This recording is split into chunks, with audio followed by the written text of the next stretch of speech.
Ibang klaseng experience ang makaharap ang mga wildlife sa personal. At di maiwasang magbulat sa kanilang laki.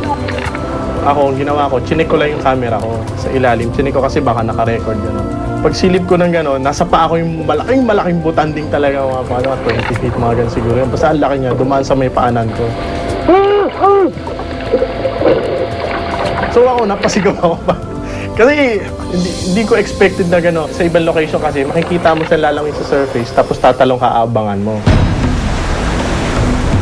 Tila di matapos-tapos ang pwedeng madiskubre sa isla ng Pamilakan. Katunayan, may mga natutuklasan pa kami kahit pagkatapos naming ipalabas ang tungkol sa mga dolphin. Yun! Ayun yung may sugat! Siya may sugat! Nakita ko ulit yung dolphin na may sugat sa tagiliran dito sa right flank niya. Parang pinapakita niya sa akin yung sugat niya palagi. Several times siyang tumalon at yung side na mismo yun, yung hinaharap niya sa akin. Akala ko kasi hindi nakunan, so I didn't include it dun sa first episode about dolphins. May nakita si yung editor namin, si Joff, ng mother and calf footage from our material. Tapos sabi niya, uy, may sugat yung mother, oh. Tapos sabi ko, ay, yan pala yung may sugat na dolphin. So parang napaka-amazing lang na siya pala yung mother na meron siyang ninanurse na calf.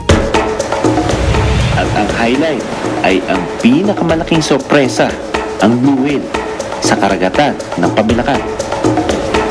Nilagay niya lang yung camera niya dun sa ilalim ng tubig. Hindi siya talaga lumangoy. Basta doon siya sa cutting, tapos nilagay niya sa baba yung camera niya.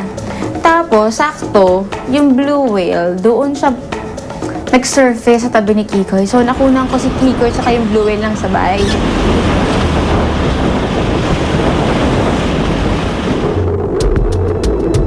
Dahil sa bilis at laki ng blue whale, may pinaghalong kaba at pagkamangha nang subukan namin itong punan sa ilalim ng tubig.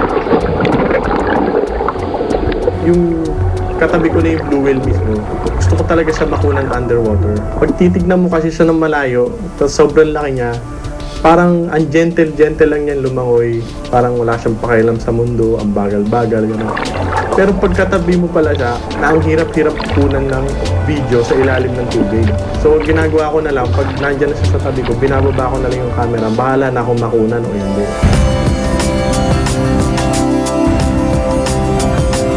Pero hindi mabubuo ang ekspedisyon kung hindi dahil sa mga tao na tunay na eksperto sa mga dolphin at balyena.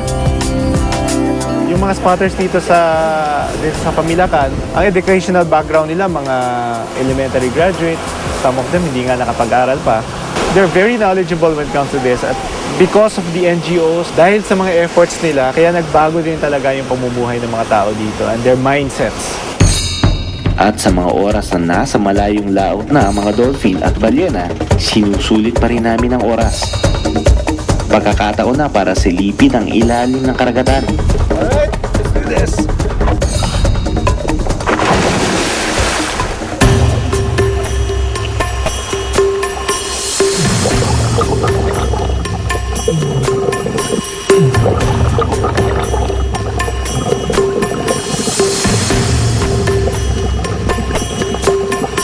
Kinailangan ng espesyal na permiso mula sa barangay at lokal na pamahalaan dahil hindi para sa mga turista ang pagsisi dito sa Marine Sanctuary ng Pamilakan.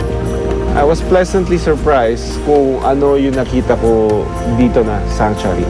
Pag ilalim namin, nakita namin kung gaano kaganda, gaano ka flourishing itong lugar.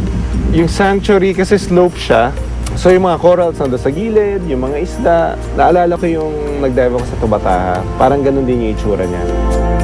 Dito sa sanctuary, nagpapalaki ang mga isdang kinakain ng mga dolphin at ng mga tao. Na-realize namin bakit ganun na lang nila pinoprotektahan itong area. It's because of that. Kasi doon sila lumalaki, doon sila nagpaparami. Ito yung supplier nila eh. So kung masira at kumonte or ma-damage, malaki yung maapektuhan sa kanila. Dito rin sa paligid ng sanctuary kadalasan nakikita ang mga butanding. Ang Ang mga butanding ay kumakain ng itlog ng mga isda at korales. Kaya napakahalaga na protektahan ang ating mga bahura. Kung nais natin na marami pang dolphin at butanding sa ating kinabukasan. Ang dami sa ilalim na parang maliliit na isda. Isang grupo, ang dami. No wonder, madaming mga dolphins ang nabubuhay dito. Importante kasi na maprotektahan itong area na to for them to grow and to multiply. Kung tutuusin, ang Pamilakan ay isang maliit na bahagi lang ng malaki at saganang karagatan meron tayo sa Pilipinas.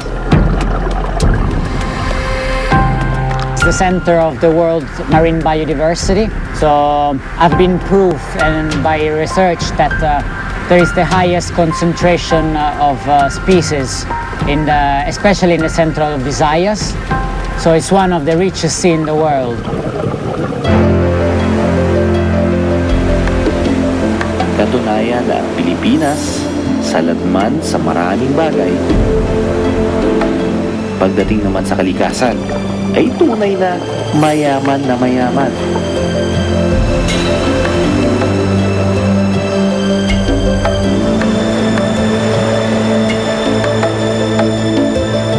Ako si Dr. Stresio, born to be well.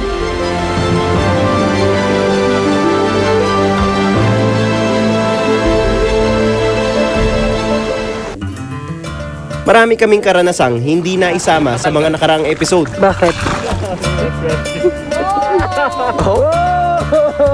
Pero this time kaya makakuha kami ng underwater footage.